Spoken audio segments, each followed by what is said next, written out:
दोस्तों, महाराष्ट्र की पॉलिटिक्स में एक नया तूफान आने वाला है। उद्धव ठाकरे अब फुल आर पार के मोड में आ चुके हैं।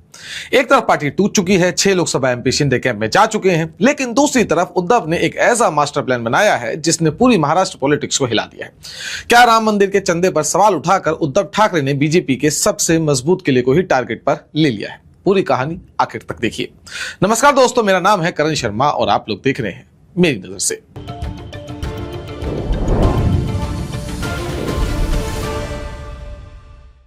तो दोस्तों, आज हम बात करेंगे शिवसेना यूबीटी चीफ उद्धव ठाकरे के उस मास्टर प्लान की जो 3 मजबूत पिलर्स पर टिका हुआ है। पुरानी विचारधारा को मजबूत करना, यानी कि जो हिंदुत्व की विचारधारा थी, जो बाला साहब ठाकरे की विचारधारा थी, उसी विचारधारा पर दोबारा वापस आना और उसी को और मजबूत करना। दूसरा, युवा वर्गों को उनके मुद्दे से जोड़ना। और तीसरा, सुप्रीम कोर्ट में बागियों के खिलाफ कानूनी लड़ाई लड़ना। तो चलिए एक एक करके पूरी स्ट्रेटेजी समझते हैं। आखिर उद्धव बाला ठाकरे की स्ट्रेटेजी क्या है? दोस्तों, सबसे पहला और सबसे बड़ा धमाका है उद्धव ठाकरे का राम रक्षा अभियान। उन्होंने बीजेपी मुक्त राम आंदोलन के जरिए एक ऐसा दांव खेला है जिसने सबको चौंका दिया है। उन्होंने श्री राम मंदिर के चंदे में फाइनेंशियल गड़बड़ी का मुद्दा उठा दिया है। अब जरा सोचिए, हिंदुत्व हमेशा से बीजेपी का सबसे बड़ा आधार रहा है और उद्धव ने सीधा उसी किले पर हमला बोल दिया है। अब काफी लोग कहेंगे कि इससे बीजेपी को कोई नुकसान नहीं हुआ है, लेकिन समझिए, जो बीजेपी का कोर वोटर है उसके मन को भी जो है इस समय दुख पहुंचा है, जब से उन लोगों को पता चला है कि राम मंदिर में चोरी हुई है। जो पैसा है, जो चंदे का पैसा है, उसको चोरी किया गया है। अब चांदी की ईंटों और चंदे का हिसाब मांगकर उद्धव ने बीजेपी को उसी के घर में डिफेंसिव मोड में डाल दिया है। अब आप देखेंगे अटैकिंग मोड में बीजेपी इस मुद्दे को लेकर नहीं है। हालांकि अभी जो सीजेपी वाला मुद्दा चल रहा है उसकी वजह से थोड़ा मुद्दा दब गया है, लेकिन अभी भी बीजेपी डिफेंसिव मोड में अटैक नहीं कर पा रही। इस मुद्दे को लेकर अपना जो है बात बीजेपी नहीं रख पा रही है, क्योंकि चोरी इस समय जो है अयोध्या राम मंदिर में वो बहुत बड़ा मामला बन चुका है। नागपुर में जो बीजेपी और आरएसएस का गढ़ माना जाता है, वही चैलेंज देकर शिवसेना ने बड़ा मैसेज भी दिया है। हमने अपना ओरिजिनल एजेंडा नहीं छोड़ा है, यानी कि जो भाई हिंदुत्व की राजनीति थी वो हम आज भी कर रहे हैं और हम ये एजेंडा नहीं छोड़ने वाले हैं। यानी दोस्तों, ये सिर्फ एक स्टेटमेंट नहीं, ये एक पॉलिटिकल चेकमेट मूव है। अब बात सिर्फ हिंदुत्व तक जो है लिमिटेड नहीं है। उद्धव ठाकरे युवा मुद्दे पर भी पूरी तरह से फोकस कर रहे हैं। जंतर मंतर जाना और नीट पेपर लीक के खिलाफ आवाज उठाना इसका सबसे बड़ा एग्जाम्पल है। उन्होंने प्रोटेस्ट कर रहे स्टूडेंट्स पर हुए पुलिस एक्शन की कड़ी निंदा भी की है। और तो और उन्होंने मौजूदा सरकार की तुलना पुराने अंग्रेजी शासन तक से कर दी। एक बहुत ही बोल्ड और प्रोवोकेटिव ये स्टेटमेंट था।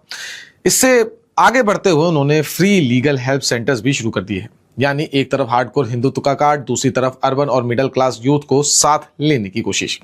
स्टूडेंट्स के प्रोटेस्ट में शामिल होकर उन्होंने एजुकेशन सिस्टम और एग्जाम्स की ट्रांसपेरेंसी पर भी सरकार को घेरा है। ये एक स्मार्ट मूव है ताकि न्यूट्रल और यंग वोटर्स को अपने पाले में लाया जा सके। अब बात करते हैं इस मास्टर प्लान के तीसरे और सबसे क्रिटिकल पिलर की, लीगल वॉर। 22 जुलाई को सुप्रीम कोर्ट ने अंतरिम रोक लगाने से इनकार कर दिया था, लेकिन इसके बावजूद शिंदे कैंप के बागी सांसदों पर कानूनी तलवार लटकी हुई है। पूरा मामला एंटी डिफेक्शन लॉ के तहत चल रहा है, जिसमें विभाजन और विलय के नियमों की कड़ी परीक्षा हो रही है। और यह तब और भी इंपॉर्टेंट हो जाता है जब ओरिजिनल पार्टी अपना वजूद बनाए रखती है। पॉलिटिकली देखा जाए तो उद्धव ने बागियों को अवसरवादी नेता साबित कर दिया है। उनका मैसेज क्लियर है, इन नेताओं ने आपका जो वोट लिया था उसके साथ धोखा किया है। और इस लीगल लड़ाई से जनता की सिंपैथी धीरे धीरे शिवसेना की तरफ शिफ्ट हो सकती है। ऐसा हमने पास्ट में भी देखा है। और अब दोस्तों, सबसे बड़ा ट्विस्ट, महाराष्ट्र की सियासत में ठाकरे फैमिली का अलग ही रुतबा रहा है। पहले उद्धव और राज ठाकरे के अलग होने से बड़ा नुकसान हुआ था। मुंबई, थाने और कोंकण बेल्ट में शिवसेना का जो फिक्स वोट बैंक था वो बट गया था। लेकिन अब राज ठाकरे के साथ दोबारा जुड़ने की जो सुगबुगाहट है वो तेज हो गई है। आपने देखा होगा काफी सारी ऐसी वीडियोस भी आती है, इनकी मीटिंग भी जो है शुरू हो चुकी है। अगर ऐसा होता है, ये दोनों साथ आते हैं, तो एक मजबूत, बहुत ज्यादा मजबूत गठबंधन साबित हो सकता है इन दोनों का। और आने वाले बीएमसी और विधानसभा इलेक्शंस में इससे मराठी वोटर्स एकजुट हो सकते हैं। ऐसा फ्रंट जिसे तोड़ना नेशनल पार्टीज के लिए आसान नहीं होगा। लेकिन दोस्तों, चैलेंजेस भी देखिए कम नहीं है। सांसदों और विधायकों के लगातार पार्टी छोड़ने से ग्राउंड लेवल पर वर्कर्स कंफ्यूज हैं। उन्हें पता ही नहीं कि भाई पार्टी का आगे जाके फ्यूचर क्या होगा। जनता का सपोर्ट उद्धव के साथ हो सकता है, लेकिन ऑर्गेनाइजेशन कमजोर तो हुआ है। अब आप खुद सोचिए, जनता का अगर आपको सपोर्ट भी है लेकिन ऑर्गेनाइजेशन ही आपका कमजोर है, तो वो जो सपोर्ट है उसको आप अपने वोट बैंक में कैसे बदलेंगे? तो दोस्तों ये था उद्धव ठाकरे का पूरा मास्टर प्लान। राम मंदिर के चंदे का मुद्दा, युवा वोट बैंक पर फोकस, सुप्रीम कोर्ट की लीगल जंग और राज ठाकरे के साथ पॉसिबल रीयूनियन।